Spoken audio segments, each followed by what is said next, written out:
Hey friends, today we're diving into a wild hypothetical scenario. What if Donald Trump became the president of Denmark? Now, I know Denmark doesn't have a president, we got a king, we got a prime minister, but let's imagine how Denmark would look like if somehow Trump would take over power. Would it be for the better? Would it be for chaos? I bet at least it would be interesting. So let's go. Number 1, the Great Wall of Denmark. First on Trump's agenda would be to build the Great Wall of Denmark. I mean, that's the basics in Trump's playbook, right? Trump would immediately start to construct a wall around Denmark's entire coastline. Trump would point out that Denmark has a staggering 8,750 kilometers of coastline, and that's a lot of wall to be built, but he would buy a brilliant plan. He would use Denmark's most famous export to build a wall. He would use Lego bricks. Trump would proudly announce that we're gonna build a great wall, it's gonna be a tremendous wall, and it would take, I check according to ChatGPT, 7.8 trillion Lego bricks. So that's a lot of Lego to build this wall. But imagine how much of a big tourist attraction that would become. It would take a lot of money to build this wall. But of course, Trump has a plan. He would make Sweden pay for the wall. And before we move on, of course, this is the dumbest video I have ever done, so I hope it makes at least some of you laugh, and if you hate me moving forward, I'm sorry. Number 2, drain the Baltic Sea.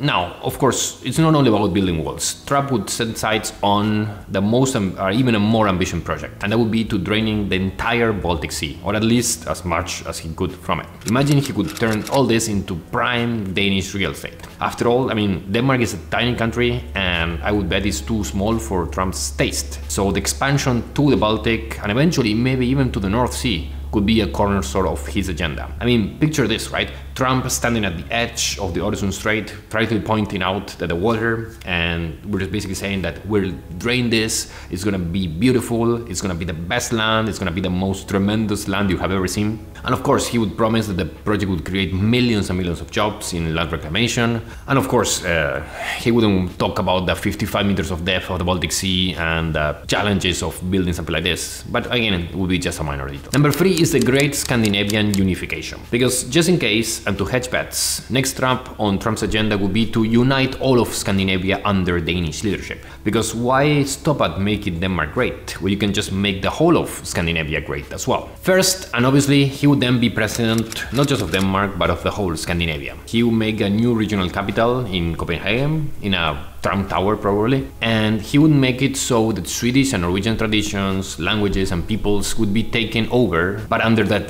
tremendous Danish leadership. And then, because, the habit of building big things, Trump would create or would propose to build a massive bridge and tunnel systems that would then connect all the Scandinavian erstwhile capitals. Just as we have the Øresund Bridge, we would have something on Østerøy, and he would promise, for example, to connect Copenhagen and Stockholm in just under 2 hours. Number 4, the great Danish tax slash. But okay, let's switch gears. Trump could just look into our high taxes and rethink that through. So he would propose a revolutionary tax plan. He would cast all these big taxes into a tremendous 15% tax, flat tax for everything. And that's right, goodbye progressive taxation, and they basically make your wallet great again. Trump would of course promise that this would lead to huge economic growth, because again, who needs all funded public services when you just have more money in hand, right? So it's not that he would dismantle the welfare state, he would just make it a bit more Trump-like. So he would introduce, for example, the discount welfare state, complete with coupons for healthcare and education, and would try to figure out, okay, how do we close this money gap? Number 5 is to gild Denmark's landmarks. Because what is a Trump presidency without a little or a lot more of gold, right? So our new president would decide that Denmark's landmark needs more sparkle. So, and for sparkle, he would mean more gold, lots and lots more of gold. So for example, the Little Mermaid. Every time you go to the Little Mermaid, you might be a bit disappointed on its size, and you're thinking okay, this is a big landmark, but it's so small. But what if, I would imagine Trump would say that let's gold plate the Little Mermaid. So she's going to be shining so bright, you would be able even to see the shine from Sweden, or that's what he would say. And honestly, considering everything the Little Mermaid had to go through on the last 100 years of chopped heads and bombs and graffitis and so on, to be gold plated is not necessarily that bad. Next on the list could be the Kronborg Castle. Trump would cover Hamlet's historical home in gold leaf because, we're gonna make it the most beautiful castle in the world, Trump would say, believe me, he would say as well. And to corner the whole gold thing, look at New Holland. Trump would declare that the colorful houses that we have in New Haven, these iconic houses lining the canal, are too dull, maybe, and he would plate them with solid gold. And we're gonna make New Haven so shiny, so beautiful, so basically you need sunglasses to look at it. Number 6 is the Viking Heritage Fast Track.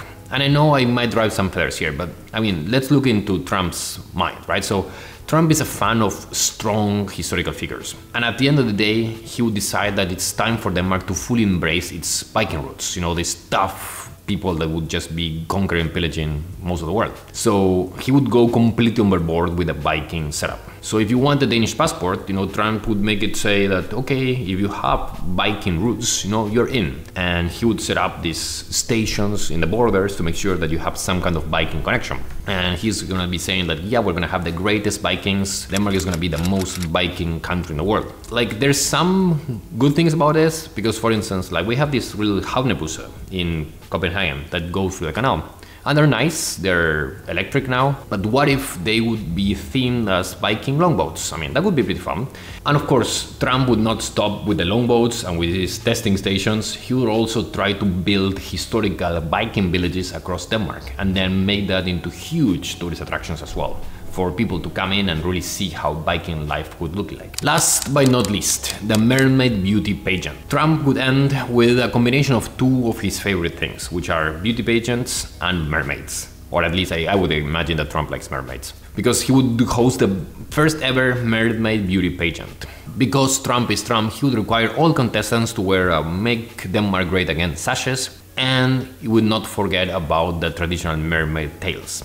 Again, he would be promoting this as that we are going to have the most beautiful mermaids and the mermaids you had never seen before in the past, and he would be really happy for this. And there you have it, folks, a glimpse into the wild, wacky and completely imaginary world of Denmark under President Trump, from again Lego walls to gold mermaids and like all this crazy stuff. But let's be honest, we likely don't need all this to keep Denmark great. Denmark is pretty great the way it is. I wouldn't mind a bit lower taxes, but again, no gilding required. Thanks for watching, and remember that in the world of politics, sometimes reality is stranger than fiction, but hopefully not this strange.